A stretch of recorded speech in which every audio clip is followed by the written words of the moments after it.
Okay, hello everyone, and welcome back to the podcast without banners. Now, we had a bit of an audio hitch where everything that anyone else who wasn't me said is totally fine, but all of my stuff, the audio levels were really crap, and I don't know, and I'm not really in the right frame of mind at the moment to bother fucking around with Vegas Movie Studio to see how I could fix the audio issues. So basically, all you're gonna get is Bill and Maeve's thoughts. I've cut out all of mine, which is severely reduced the time. I've cut like a half hour off it because of that. So yeah, you'll get that, and you'll hear me again at the end. So let's get into it. My only real thoughts about the King's Landing bit is all the stuff that we didn't see. We didn't see if Yara was being kept there or if she was somewhere else. We didn't see Euron. We didn't see the Alaria is the mother's name. Yeah. The one who had taken over Dorne. Yeah, her and Tyene in the dungeon. We really don't get any progress on either of those. I guess because it's a short episode, but it would have been nice if they'd, shot something as part of another episode and just given us, a minute or two just to know how things are going. But that's just a nitpick, and that's really my only comment about the King's Landing bits.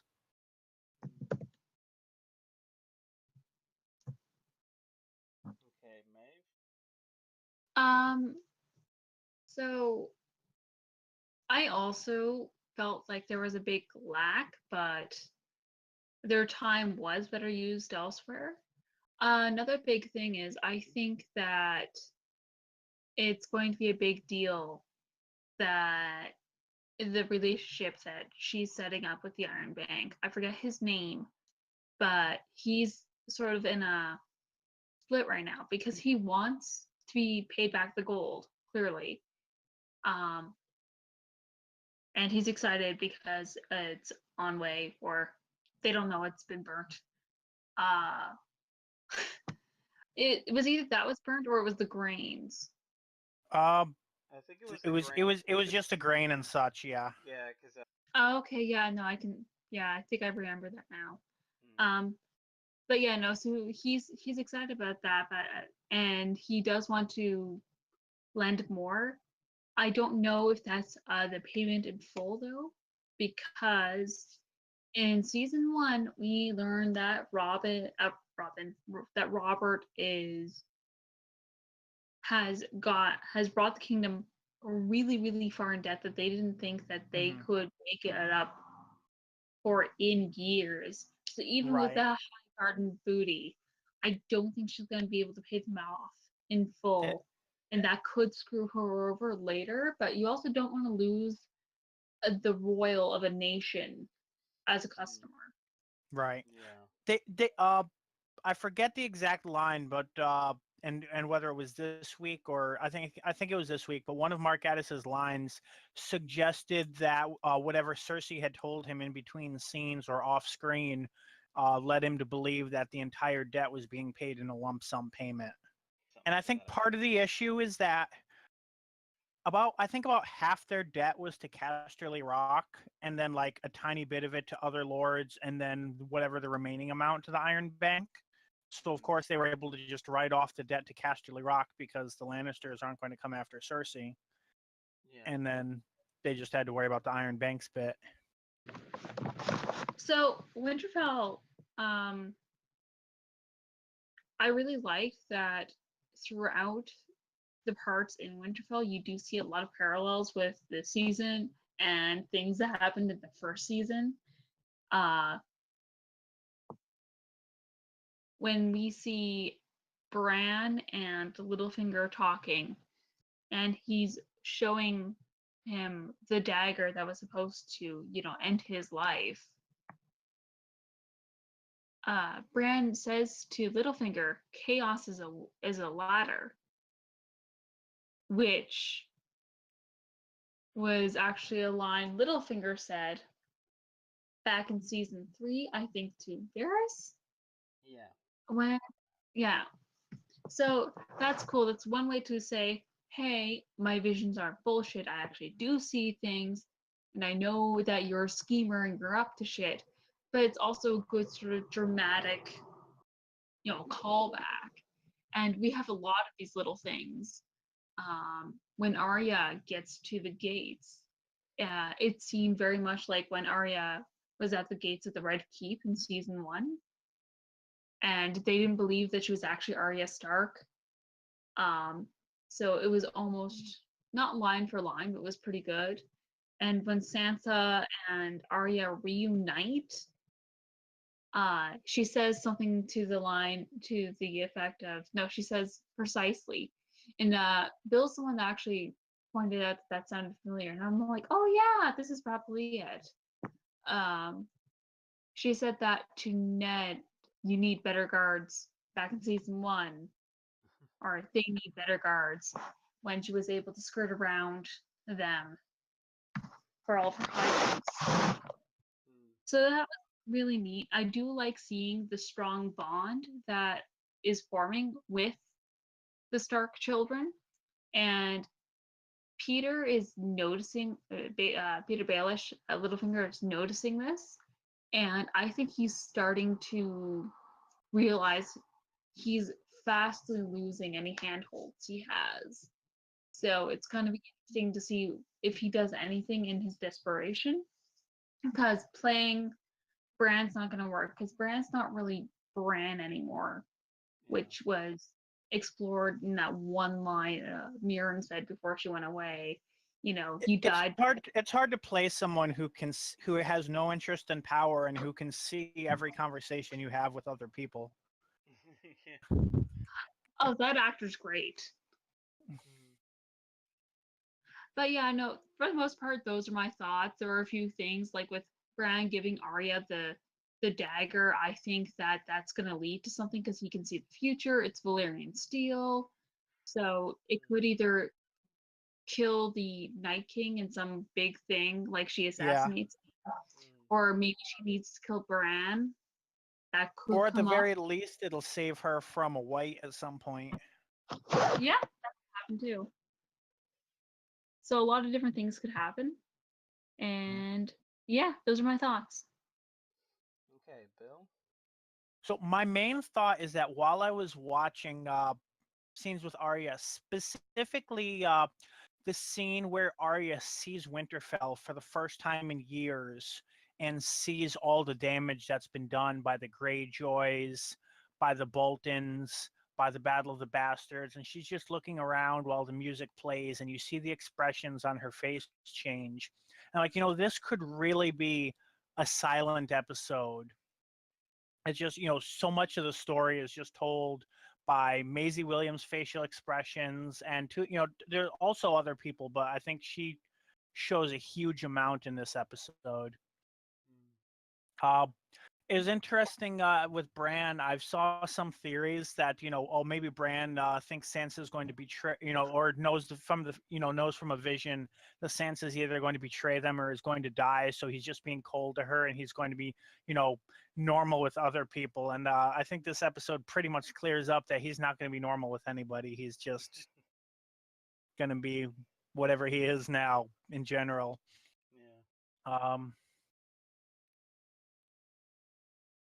But yeah, the dialogue was great. It really threw off all of my predictions with the way Arya and Sansa met. But then again, I didn't. I kind of thought it would be out in the street like with Bran, whereas in this one, instead, first Arya gets to kind of see a visual representation of the journey everyone else has been through, and then they met in the crypt. So it was a really different kind of circumstance.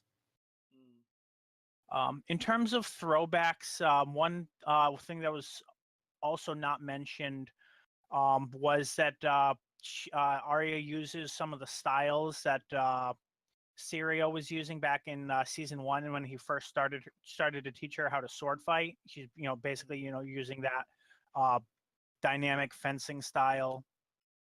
And you could tell she was just having the time of her life dueling against Brienne. Like, she was the happiest person in the world for those few moments, and Littlefinger and Sansa did not look happy at all, especially Littlefinger. So it'll be interesting to see how that goes on. I think that's about everything for Winterfell. I don't know. I definitely found that opening scene hilarious. Just watching, the two best friends sitting talking. She's not the queen for a moment. She was saying many things happened, and it's like, your annoying nephew wants attention. That. Other than that, I mean, it was definitely, a pretty surprising reveal to see the things from the so-called children of the forest. Definitely interesting, and that definitely went away toward getting Dany on Jon's side. That little line from Sir Davos about Jon apparently paying attention to certain aspects of Daenerys was interesting, because there is, of course, the common. There's a slightly more vocal group shipping Daenerys and Jon, and the slightly less vocal group like, let's not ship any more incest pairings. And that definitely seems to be a nod toward the first one. So it's definitely curious to see if that's meant to be leading into anything or not. Okay. I will say that the scene when that Jon seems to be the only person who still cannot emote in this show, and the only reason that I would not want this to be a fully silent episode. Theon gets out of the boat, and Jon just has generic, dull surprise expression on his face, and you can tell by his dialogue that he's angry, but you wouldn't be able to tell that by looking at him. I had very much the sort of same reactions, and I like that sort of we're brought back to these are high stakes games, but these are still young people, like Jon staring at Dany's breast, Dany and Missandei are having girl talk. So that was refreshing to see, actually, and it was nice to see the Jon Daenerys chemistry. And I've already said things that suggest, so I might as well come out. I'm one of those awful incesty people who ship Jon and Daenerys. But nephew is the furthest thing from incest that the Targaryen family has known. So in a long time. At least they're not direct blood relatives.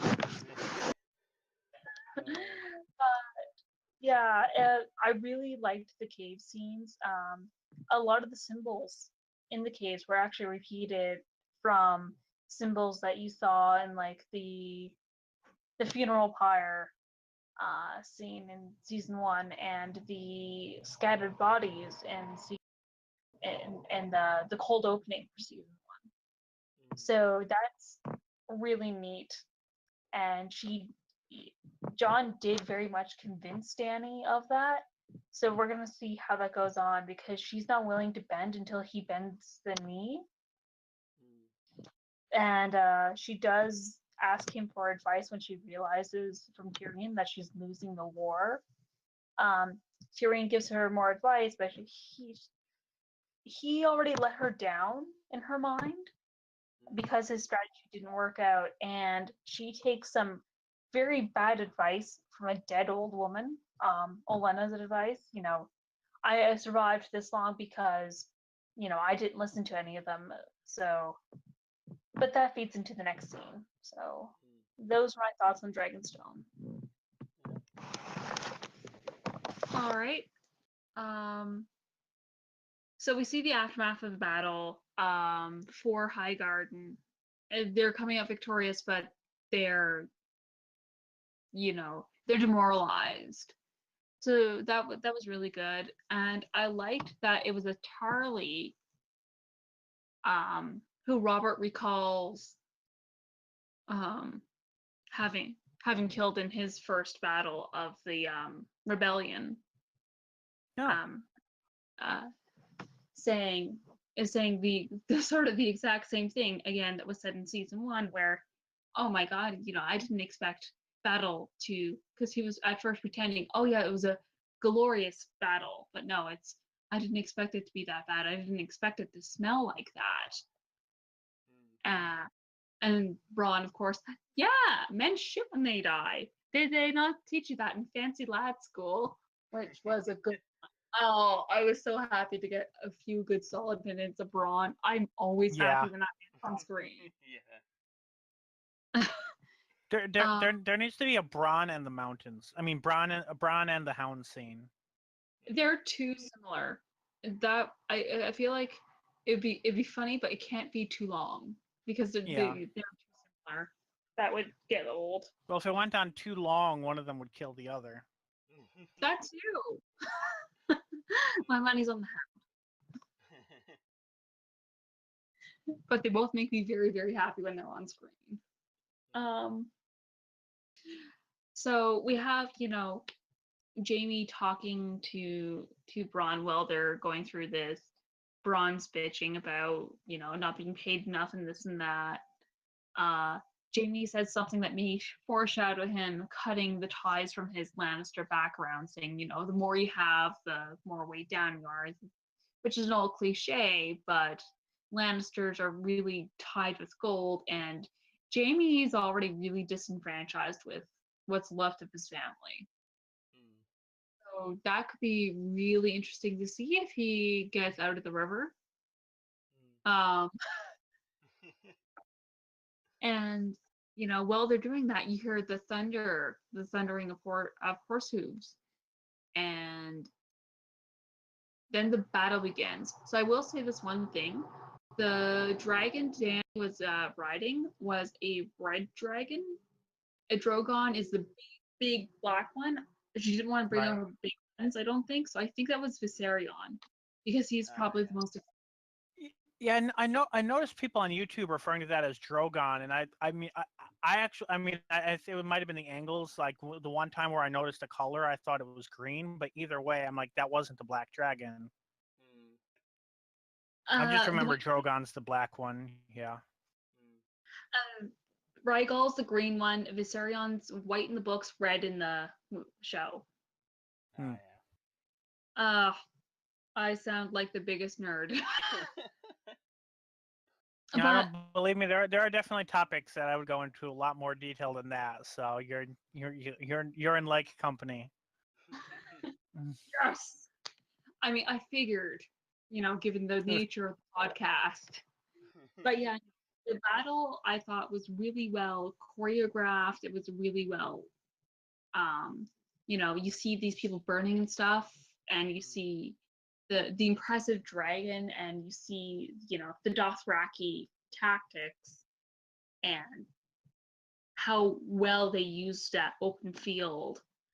And I loved it because they would employ, like, I saw a little bit, and they, in the books too, they would employ like historical Mongol tactics, and I love to see that come to life in the show. It was amazing. And what I really loved was, I think Tyrion's beginning to lose faith in Dany. Like, he had a lot of faith in her. He was trying to counsel her. This attack was her idea because, enough of the clever plans. And he sees all these people burning alive, all these people being killed, all the food stores when winter has come, being decimated. And he just sees the brutality of it, and you hear the music cue, and you know that he's not in her corner anymore. He may be sold back, but I think he'll be a hard sell. So I'm really intrigued to see how that will go down, and I don't think Jon would be too thrilled with Dany asking for his advice and her just completely ignoring it. So we'll see if it comes of that. Right. So, we started with Bronn here, which is pretty much everything about that was mentioned. It was good to have clarification on a few things. He never did get his castle. We now know that because he went on at great lengths to explain that he should have. Uh, beyond that, there's all that uh, much. Oh, that's right. One thing that was notable about this scene is that we seem to get a lot of attention paid to Samuel's brother. So I'm wondering if this is going to be another, semi-main character. The last main character sibling that we had introduced was Yara Greyjoy, and we saw how she ballooned into a major character.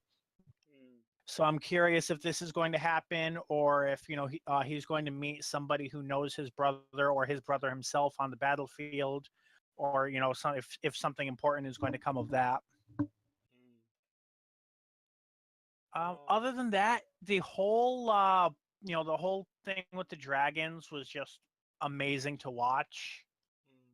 When Danny swoops in and there's I'm not quite sure if they were recycled kaiju movie sound effects, but they definitely sounded not quite Godzilla-y, but close, like one step to the left of Godzilla.